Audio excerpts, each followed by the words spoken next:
आज की जो हमारी कहानी है, ये कहानी है सिकंदर की, सिकंदर महान की। कि जब सिकंदर महान भारत आया था तो उसके साथ क्या हुआ था।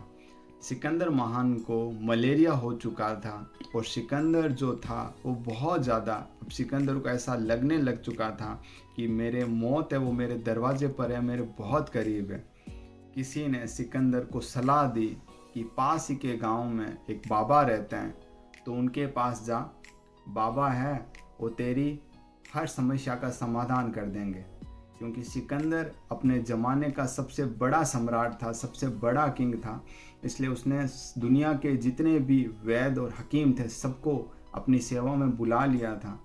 सारे वैद और हकीमों ने हाथ खड़े कर दिए और कहा, महाराज हमें माफ़ करना, हम भगवान नहीं हैं, हम अपनी तरफ से पूरी कोशिश कर रहे हैं, लेकिन किसी की ज़िंदगी के दिन बढ़ाना हमारे हाथ में नहीं है।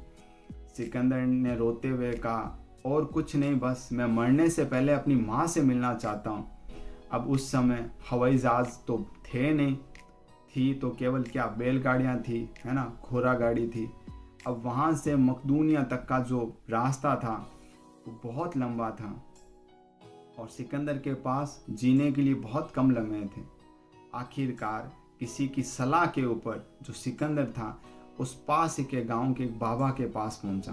बाबा जो थे वो नागा बाबा थे, वो एक पेड़ की टहनी पर बैठे थे। तो सिकंदर ने उनको प्रणाम किया और उनसे कहा कि बाबा मैं सिकंदर महान। तो बाबा ने कहा, बोल मेरे दर पर कैसे आया है, तो खुद महान है।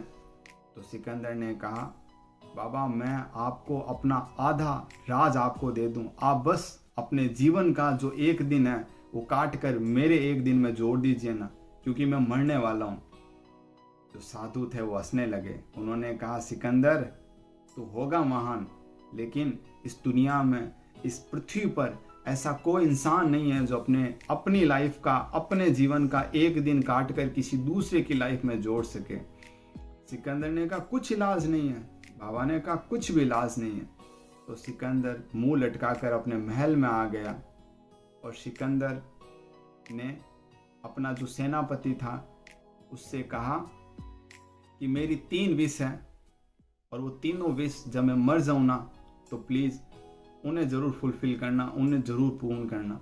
मेरी पहली विश कि जब मैं मर जाऊँ ना तो मेरी अर्थी को, मेरे जनाजे को कंधा है वो सारे नीम और हकीम देंगे, वो सारे डॉक्टर देंगे जिन्होंने मेरा ट्रीटमेंट किया, मेरा डायग्नोस किया, मेरा इलाज किया, ताकि दुनिया को पता चल सके जब मौत आएगी ना तो दुनिया के सारे नीम वैद हकीम भी मिलकर आपको बचा नहीं पाएंगे। मेरा दूसरा कि जब मेरे जनाजे को मेरे महल से कब्रिस्तान तक लेके जाया जाए ना, उस वक्त मैंने सारी धन और दौलत जितनी भी अपने संपूर्ण जीवन में कमाई है वो सारे के सारे मेरी सब यात्रा में, मेरे जनाजे में बिछा दी जाए, ताकि दुनिया को सबक मिल सके जब मौत आएगी ना तो दुनिया का सारी धन दौलत भी आपको बचा नहीं पाएगी। और मेरा तीसरा सपना कि जब मैं मर जाऊँ ना, मेरे दोनों हाथ मेरे जनाजे से बाहर निकाल देना, मेरे कफन से बाहर निकाल देना, ताकि दुनिया को पता चल सके कि सिकंदर महान जो कि पूरी संपूर्ण धरती का राजा था वो भी दुनिया से खाली आ जा रहा है। जब सिकंदर कुछ नहीं लेकर गया तो आपकी और मेरी तो क्या औकात, हम क्या लेके जाएंगे। ये जो जीवन की कहानी है ना जो सिकंदर ने हमें समझाई है, इसे हम कहीं ना कहीं हम सारे इस कहानी से कनेक्टेड हैं। आज नहीं तो कल एक ना एक दिन हम सबको मर जाना है, हम सबको फना हो जाना है, लेकिन न जाने क्यों हम इस भौतिकवाद में इतना ज़्यादा उलझे हुए हैं कि हम हमेशा तेरी और मेरी में ही उलझे पड़े हैं। हमने इनसे बाहर की दुनिया देखी ही नहीं। लेकिन अगर आप संपूर्ण जीवन शांति से जीना चाहते हो ना तो सिकंदर की इन 3 जो सबक हैं, इन 3 शिक्षाओं से आप ज़रूर सबक लेना। आपको ये कहानी कैसी लगी आप प्लीज़ मेरे कमेंट सेक्शन के अंदर बताना ज़रूर, मुझे इंतज़ार रहेगा आपकी कमेंट का। धन्यवाद।